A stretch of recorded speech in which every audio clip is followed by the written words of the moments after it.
Invertir o no en China es una de las preguntas más recurrentes que nos hacemos a la hora de armar nuestra cartera y diversificar nuestras inversiones. Tomar mayor riesgo político y económico en el país asiático es una de las cuestiones que claramente tenemos que tener en cuenta. Hoy vamos a hablar de una de las empresas más representativas de la economía del país asiático, como es Baidu, que es denominada el Google chino y que tiene distintos tipos de negocios que vamos a ver a través del informe. Pero vamos a ver esta primera placa como a través de un informe de la prensa alemana, hace mención a lo que está sucediendo en la actualidad en la economía del país asiático. Como después de un confinamiento realmente muy largo, una salida recientemente, se diría en el 2024, más la victoria de Donald Trump en los Estados Unidos, planta un montón de interrogantes a la hora de saber qué es lo que puede pasar con el país y la economía del país asiático, por supuesto. Como les decía, vamos a hablar de Baidu, que tiene diferentes negocios, por ejemplo, lo que tiene que ver con el marketing online, lo que es Google Search, por ejemplo, para la empresa norteamericana, lo es para la empresa china también, que representa el 56% de los anuncios en Internet, representa el 56% de los ingresos totales, depende claramente de ese tipo de negocios. Después también a través del programa Apollo Go tiene un programa de negocios de vehículos autónomos que tiene el 70% de cobertura de los viajes que se están realizando en las rutas habilitadas del país y un servicio de streaming al mejor estilo Netflix que se llama Ikishi, que tiene obviamente servicio de visualización de películas y series de aquel país. Presentó balances el último 21 de noviembre y es bueno saber cómo viene representando los números y vamos a ver la asociación con esto que les venía diciendo de el debilitamiento en el consumo de la economía del país asiático. Vemos como los ingresos realmente un resultado muy magro respecto de los ingresos para el tercer trimestre, que comienza a mostrar señales de debilidad, ya no en el cortísimo plazo comparado con el trimestre anterior, sino ya comparado interanualmente con una baja del 3%. Y vamos a ver en esta placa número 3 cómo se empiezan a mostrar los números de la compañía, viendo cómo, les decía, el marketing online es su fuente principal de ingresos con el 56%. La empresa, les decía, depende en gran medida del volumen de publicidad online y que a pesar de ser este segmento el más importante respecto de sus ingresos,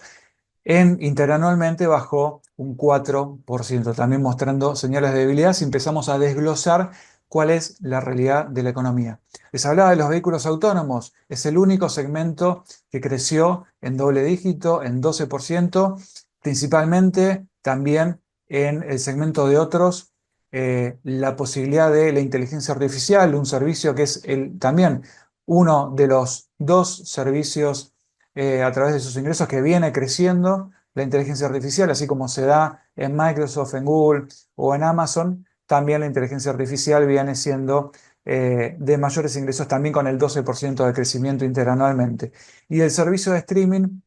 también consumo netamente en dónde pone el dinero el consumidor en ese país, claramente tuvo una baja del 10% respecto del año pasado. Unas señales de debilitamiento, como les venía diciendo, realmente para prestar atención. Ante la realidad y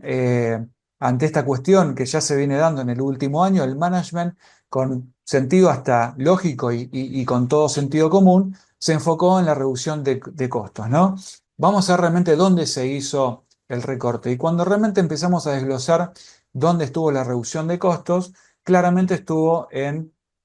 solamente se podría decir, en la reducción de personal. Realmente la estrategia pasa solamente por la reducción de personal, porque en los otros segmentos, en lo que tiene que ver con ventas generales y administrativos y demás, realmente no tiene realmente muchos recorte de gastos. Solamente la estrategia comentada por la compañía, cuando uno analiza, se centró básicamente en la reducción de personal. Vamos a ver en esta placa los márgenes. Estos datos son los que nos permiten ver cómo la empresa viene gestionando el capital y cómo viene gestionando justamente esos márgenes. En el rango de los trimestrales anteriores, viene sosteniendo los márgenes brutos a fuerza de, bueno, realmente tener ingresos estables, pero muy similares a los años anteriores, con costos también similares en ese sentido, y tenemos un margen neto creciente, no propiamente por el negocio en sí, sino por una tasa impositiva implícita menor año contra año. Por eso uno cuando empieza a desglosar cuál es la mejora en ese sentido, tiene que ver con cuestiones más exógenas que propias del negocio. En el mismo sentido, el management lo que intentó hacer es llamar la atención del mercado con un programa de recompra de acciones, sostener ese programa de recompra de acciones, no llamar demasiado la atención demostrando la debilidad del negocio. De hecho, en esta placa podemos ver cómo lo toman como una noticia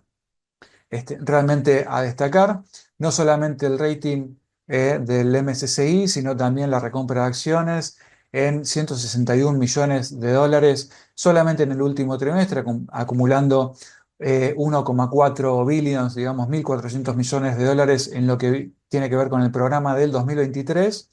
Así y todo, vamos a ver la siguiente placa, donde mostramos las acciones en circulación con un crecimiento. Lo primero que tenemos que notar acá es un crecimiento muy importante después de lo que fue prácticamente la pandemia, un crecimiento de las acciones en circulación, con una cierta baja en el último periodo, producto, si se puede decir, de esta recompra de acciones, pero todavía a nivel de un crecimiento realmente muy exponencial de lo que tiene que ver con el crecimiento de las acciones en circulación. Cuando uno empieza a mirar y vamos a ver qué es lo que sucedió en el segmento que como inversores tenemos que tener muy, muy presentes es el tema de la compensación basada en acciones. Fíjense en esta placa como, así como se recompraron 161 millones en el último trimestre, también hay una compensación en acciones de 149 millones de dólares. Claramente dejan la base de acciones en circulación claramente fija y sin tipo de movimiento. Lo que se explica por parte de la compañía como algo a llamar la atención de los inversores para demostrarnos que están haciendo la gestión necesaria para poder por lo menos demostrarle al accionista ese alineamiento con los inversores. Claramente cuando uno desglosa ve estas cuestiones que llaman realmente la atención. Vamos a ver la salud financiera de la economía.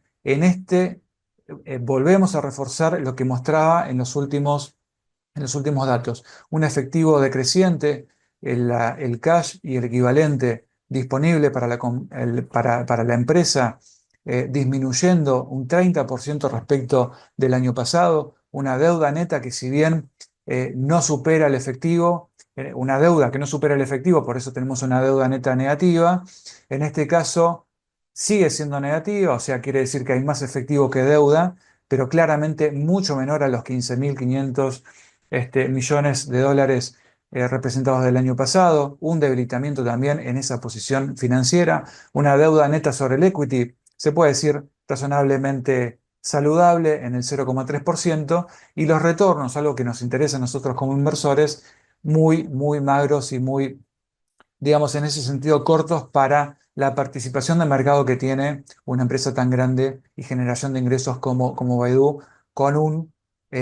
una cuota de mercado de millones de consumidores, ¿no? Un ROIC realmente que no supera al WACC, en ese sentido, la poca creación de valor para los accionistas, ¿no? ¿Y cómo le fue después de todos estos datos y fundamentos económicos que estuvimos viendo a través del balance? ¿Cómo le fue a la cotización de sus acciones en el último tiempo? Bueno, vemos claramente una euforia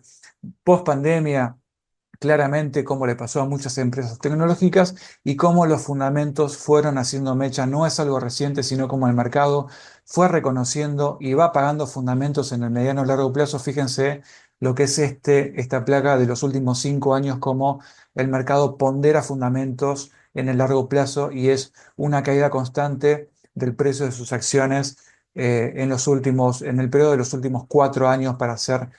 más exactos. Como conclusión podemos decir que claramente depende muchísimo de la macro china, que hay un riesgo político como toda empresa china sabemos que tiene una poca escalabilidad porque claramente es una empresa que tiene su mercado principalmente sesgado a su territorio, a su país, y a diferencia como puede ser por ejemplo Alibaba, que tiene participación en otras partes del mundo y la empresa está posicionada en diferentes negocios, eso sí, con una mayor exposición al marketing online, como les venía diciendo, y que es necesario que crezca y que el crecimiento sea más parejo en los otros segmentos de mercado para poder minimizar el riesgo de ingresos ante cualquier movimiento de baja del consumo, como venimos viendo en el último periodo. Claramente tenemos que esperar a si la economía china repunta. Se está estimando un crecimiento del 5%, pero el crecimiento interno está realmente golpeado y necesita recuperarse para que las empresas propiamente del país recuperen fundamentos, recuperen ingresos y por supuesto que esos números y márgenes sean mucho mejores en el tiempo, lo que nos permitiría ingresar con un mayor margen de seguridad y ahí sí podemos decir, podamos empezar a comentar la infravaloración de este tipo de negocios. Espero que les haya gustado este breve informe. Me encuentran en redes sociales como @finanzasconvalor. Nos vemos la próxima.